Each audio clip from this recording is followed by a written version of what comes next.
Assalamualaikum warahmatullahi wabarakatuh. A'udzubillahi minasyaitonirrajim. Bismillahirrahmanirrahim. Hamdan lillah usolli wa usallimu ala Rasulillah Muhammad ibni Abdillah alladzi la nabiyya ba'dah wa la haula wa la quwwata illa billah amma ba'd. Allahumma iftah masami'a qalbi li zikrika warzuqni ta'ataka wa ta'ata rasulika wa amalan bi kitabika. Allahumma agnini bil ilmi wa zayyinni bil hilmi wa akrimni bit taqwa wa jamilni bil afiyah bi rahmatika ya arhamar rahimin. Para santri dan para alumni dimanapun berada, marilah kita lanjutkan pengajian kitab Mukhtar Al-Hadis. Mudah-mudahan kita selamanya senantiasa mendapatkan ridho, taufik dan hidayah Allah Subhanahu wa taala. Kita mulai. A'udzubillahi minasyaitonirrajim. Bismillahirrahmanirrahim. Ittaqullaha wa shollu khamsakum wa sumu syahrakum wa addu zakata amwalikum thayyibatan biha anfusukum wa ati'u za amrikum tadkhulul jannata rabbakum. Ittaqullaha, kalian harus bertakwa kepada Allah. Wasallu khamsakum, dan kalian harus melaksanakan sholat 5 waktu. Wasumu syahrakum, dan kalian harus melaksanakan saum pada bulan Ramadan. Wa addu zakata amwalikum, dan tunaikanlah zakat harta-harta kalian. Thayyibatan biha anfusukum, dengan hati yang tulus, dengan hati yang ikhlas.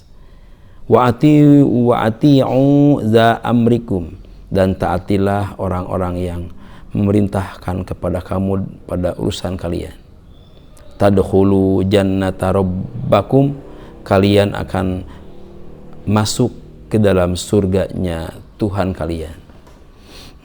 Dari hadis ini, yang pertama, seruan bertakwa kepada Allah menjadikan suatu dasar pada hadis ini. Yang pertama adalah takwalah kepada Allah. Jadi kita ini dituntut untuk menjadi orang yang bertakwa, karena manusia, seorang muslim itu kalau hanya seorang muslim dan tidak bertakwa, memang tidak termasuk kategori orang yang terhormat di sisi Allah, atau paling tidak bukan orang yang istimewa di sisi Allah. Karena orang yang paling mulia di sisi Allah, Allah berfirman dalam ayat yang lain, a'udzubillahi minasyaitonirrajim, inna akramakum indallahi atqakum, sungguhnya orang yang paling mulia di sisi Allah adalah orang yang paling takwa kepada Allah. Jadi orang yang paling mulia, yang paling takwa. Jadi kalau yang takwa biasa-biasa, ya mulianya pun biasa-biasa. Tapi mendingan, ini yang marah itu adalah orang yang tidak takwa kepada Allah. Nah, di sini sudah takwa, ya sudah barang tentu shollu khamsakum, melaksanakan sholat yang 5 waktu. Dengan kategori takwa sudah pasti sholat. Gak bakalan ada orang takwa gak sholat, kecuali orang yang hanya mengaku takwa. Bisa saja orang yang gak pernah sholat pun mengaku orang yang paling takwa. Bisa, aku gak apa-apa, boleh sah-sah saja. Tapi masalah benar dan tidak itu urusan Allah Ta'ala. Yang jelas kita mengaku apa terserah. Hanya pengakuan kalian justru di akhir kemudian akan menjadi beban bagi diri sendiri, bahkan tuntutan. Kenapa? Kalau orang takwa itu sudah jaminan dari Allah, tapi kenapa kita mengaku takwa malah semakin runut kehidupannya? Karena takwanya hanya pengakuan saja, tapi kenyataannya justru sebaliknya. Nauzubillah. Sumu sahrakum, solu khamsakum. Maaf Pak santri, sholat ini adalah merupakan ibadah yang teramat sangat di dalam hubungannya ibadah kita kepada Allah. Jadi ibadah sholat ini merupakan ibadah yang paling utama. dalam sebuah riwayat diterangkan, awalu ma yuftaradu ala ummati as-shalawatul khams wa awwalu ma yus'aluna as-shalawatul khams. Jadi yang pertama dipardukan kepada umat Rasul Muhammad SAW sholat yang 5 waktu, dan yang juga akan dipertanyakan nanti, pertama kali dipertanyakan di akhirat adalah sholat yang 5 waktu. Karena dari sholat inilah merupakan suatu tolak ukur manusia selamat atau tidaknya. Allah ekiahnya, tapi sholatnya merupakan sebabiah lantarannya. In soluhat soluhat amalukuluh, wa in pasadat pasad amalukuluh. Andaikan sholatnya benar, baik dia sholatnya, dia bakal baik semua amalnya. Tapi sebaliknya, kalau sholatnya sudah murat marit, sholatnya sudah asal-asalan, ya amal yang lain pun juga tidak akan jauh. Maka pantas kalau pulang Jumatan ada orang hilang sandal. Pada habis sholat Jumat tuh, kok sandal hilang? Nah, berarti sholatnya dia dalam posisi yang tidak benar-benar melaksanakan sebagaimana harusnya. Sebab orang sholat itu, sebetulnya orang sholat itu di Quran diterangkan, a'udzubillahi minasyaitonirrajim, inna sholata tanha 'anil fahsya'i wal munkar. Orang yang sholat itu akan terjamin dia akan menjauh dari dia apa perilaku fahsya dan munkar. Jadi orang yang sholat itu akan terhindar dari perbuatan fahsya dan munkar, keji dan tidak baik.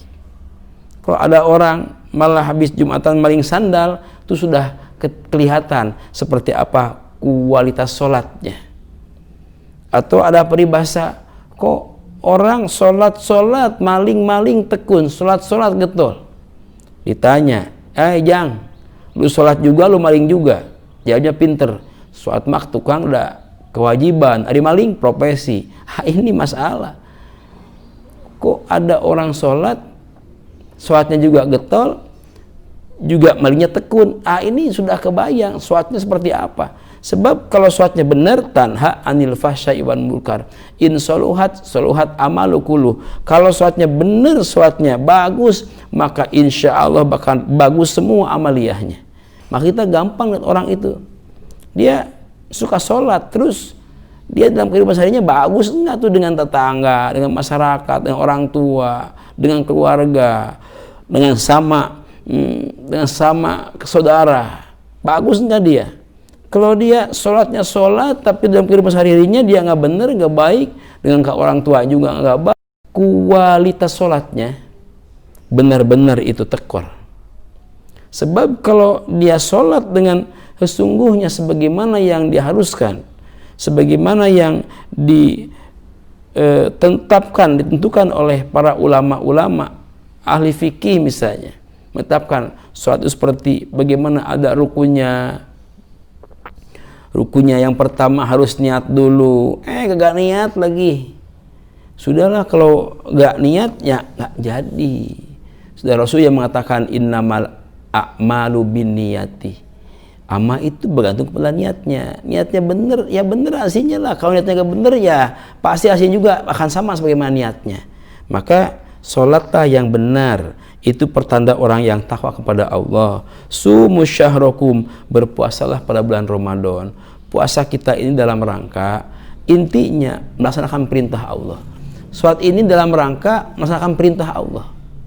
Jadi kalau sholat ini hanya sekedar menutupi rasa malu dari tetangga, kalau nggak sholat malu nih, masa siang-siang goreng asin masa siang-siang jajan, malu puasa aja, ya mudah-mudahan dosanya ya dia karena melaksanakan tugas dari Allah tidak dosa dia, tidak dosa. Tapi sayang mungkin pahalanya wallahu alam, karena pahala yang akan diterima seorang apabila ibadahnya karena Allah Ta'ala, tapi saumnya. Makanya mulai dari niatnya, segala apa aturannya dilaksanakan dengan baik sehingga hasilnya juga akan baik. Kamin amali dunya yasiru min amalil akhirah bihusni niyati. Jadi amalia duniawi jadi ibadah antara niatnya yang bagus. Wa addu zakata amwalikum, dan laksanakanlah zakat ya. Laksanakanlah zakat harta-harta kalian. Karena kalau orang sudah nisab zakat, nggak dikeluarkan zakatnya, berarti dia paling tidak memakan hak orang lain. Orang lain punya hak dari harta kita, itu zakatnya keluarkan. Kita embat, kita makan, kita nggak makan zakatnya, berarti kita sudah merampas hak orang lain. Kalau pencuri merampok itu mengambil dari rumah orang, mengambil dari tempat orang, ini mah yang milik kita, hanya ada orang lain kita embat, maka berarti kita sudah merampas hak orang lain. Itu juga sama. Jadi kalau kita nggak zakat, pertanda gagal takwa. Orang yang zakat itu ya ada yang orang yang zakat, ada yang nggak takwa. Kemungkinan ada zakatnya tidak karena Allah Ta'ala, atau zakatnya tekor dia, mesti zakat 10 juta, zakatnya 2 juta nih, karena sayang banget, lebar katanya nih buat modal, kalau diputarkan kan lumayan tuh, banyak jadi berapa tuh, maka akhirnya dia kurangi pengeluaran zakatnya. Ini masalah ya. Jadi kalau orang sudah zakat, yang benar zakatnya. Kalau kita mesti zakat 10 juta nih, kalau takut kurang, tambahlah 10 juta, nggak apa-apa, nggak rugi kok. Zakat itu adalah dalam rangka membersihkan hartanya, membersihkan jiwa raganya, dan insya Allah menambah berkah rezekinya. Rata-rata orang itu kalau kita usaha udah maju-maju, ingatlah zakatnya. Para santri kalau jadi pengusaha yang sukses nih, amin ya, kalian jangan lupa nih zakat ya. Andaikan kalian taat zakatnya, sudah dikeluarkan zakatnya sesuai dengan aturannya, usaha kalian gak bakalan bangkrut insya Allah, gak bakalan kolab insya Allah, dan oleh Allah bakal diberikan pertolongan, akan dibantu oleh Allah sehingga usahanya stabil, kemudian juga berkembang, dan tentunya untungnya besar dan penuh berkah insya Allah.